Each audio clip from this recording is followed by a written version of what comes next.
Bryan Swanson. Bring it, Bryan, bring it.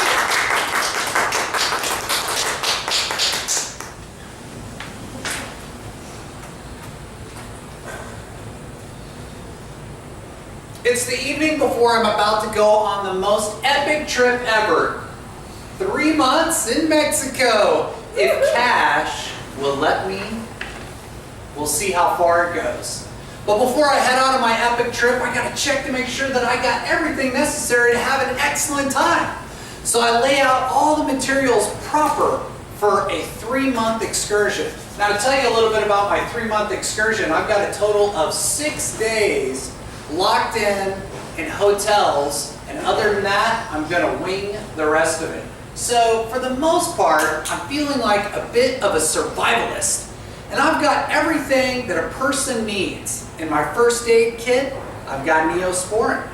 I've got Band-Aids, just in case an incident happens.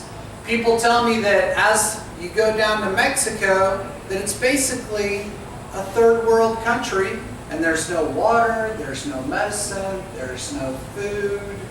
But I didn't know this, so I wanted to be prepared. Now, some of the other things that I have, I mean, if they don't have water, I've got to go and get a water filtration system. So I hop on over to my REI and I get a water filtration with a tiny little straw, which means that in the event there is no water in Mexico, because I've never been there and I'm only taking the advice of everyone else, I could run over to a murky little pond and stick my straw in there and suck the water out, and it will clean 99.99% of the microbes so that I don't get any bacteria. Isn't that lovely? And it's all very, very tiny, about the size of my hand. Now, some of the other items that I brought was a survival blanket. Now, if you've been in the military, you might be aware of this. It looks like a piece of foil that would fold up and be about the size of your hand, and you could stick in your pocket in case you're going to have hypothermia. Now, I don't know about you, and I didn't really think about it, but I'm thinking down by the equator, it's probably not too cold.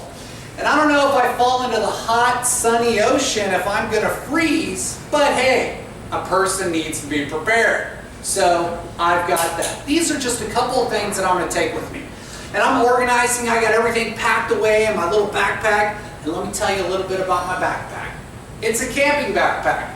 Now I'm going to take this backpack all the way down there, but I'm not going to check it, because in the event something happens, I've got all my survival items in it, and if I lose my bag, what do I do then? So what do? I take out the metal frame of the structure and I condense the backpack down with a ruler and measure all the angles to ensure that it'll fit in the carry-on. And yes, it did. So 3 o'clock in the morning comes. I call a cab. I throw on the backpack. Maybe 50, 60 pounds condensed in this thing. And I haul it, and we go. We get to the airport. I carry it through there, and I'm thinking, here I go to Mexico. But really, it's more of an arduous journey because there's no frame in this backpack, and this thing is heavy. So it's more like this. It's about, 3:45 in the morning, and I'm really loving this, and I set it down and pick it up. I finally get through the line. And as I go through the line, I make it through San Antonio Airport, get it up in the carry-on, no problem. Then we fly to Atlanta. I got to take the thing back out. I got to manage it. I've got to walk all the way through Atlanta. Not a fun airport. I believe it's one of the biggest out there. And then I've got to do it again and again. And I finally get all the stuff back in the carry-on area. And we fly to Cancun. And I think, finally, I'm on my way. Here we go. Fun in the sun is about to happen. Then we land in Cancun, and for some reason on that particular day, now the line where you go through to get your passport checked just happens to be extra long. So I've got this huge backpack, and I'm carrying it, and it's heavy, and I'm setting it down, and I'm lifting, and I'm going, and I wait. And by the time that I get to the guy that's going to check my passport, I've got sweat pouring down my face, my beard is grown out, I feel like I've aged a couple of days, I probably even smell. It's not going to be great. And I'm thinking, this probably doesn't look too well to this guy, but he lets me pass through. So I load up my backpack, I hit the bus, I go to downtown Cancun. Now, keep in mind, I'm going to Cancun, or Mexico, excuse me, for 3 months. So I'm not staying in a resort because I can't afford that kind of lifestyle. I'm staying in downtown where it's super cheap. I get to my hotel and I hop out, carry my bag, and I lug that thing off and throw it on the bed, and really, it's like the earth. I was holding it up like the Atlas guy, and it rolls off my back, and I'm feeling free. At this point, I've gone through a couple of airports. I've made it to Mexico, and all I want to do is take a nap. But more must be done. I must pull all of this stuff out to find my swimming trunks. I pull it all out, I lay it all out on the bed, and there it is. Everything that I've got. And then I look and I organize it all. Move it all around. I'm not really sure what I'm doing because you don't need that much in Mexico. Okay? Move it all around, reorganize it, I head out, I come back, and then I realize, gosh, I've got to pack all this stuff back up just so I can lay down and go night-night. This goes on for about 3 or 4 days, and I'm going to head down to Playa del Carmen, about 45 minutes. I find the bus station, which is about a mile away, so by the time that I get to the bus, I'm sweating profusely, having an excellent time doing it, and feeling very drained. My neck is strained, and I'm moving in there. There's no room on the bus. I've got to put my backpack on my lap.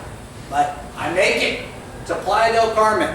I get there, and because I'm really, really cheap, they drop me off in downtown, and I won't take a cab, and I gotta walk 70 blocks with my backpack. And I'm thinking, hey man, I'm hardcore, no problem. No problem, I got this. But I'm not 20 anymore. Oh goodness. I get to the new location, I do the same thing. I unload everything, and I'm moving it all around. It just seems all pointless. So the next morning I wake up, and I do the smartest thing a 40-plus-year-old can do. I get a cab. I take that thing down to DHL, and then I start shelling out the money. $300. And as tears are falling from my face, I was like, that's one less margarita. That's one less diving trip. That's one less, I don't know, $300 to ship back my backpack. Now that isn't really a great start to a vacation. Carrying so much luggage. I had to free myself from all that additional stuff that I had brought. And my advice to you is the next time you go on vacation, think about what you're bringing and what you really need, and leave the rest. And if you think you need it, you probably don't. Just set it off to the side, and there's probably a Walmart close by, as I found out, that you can go and buy everything you need. Less is more. Enjoy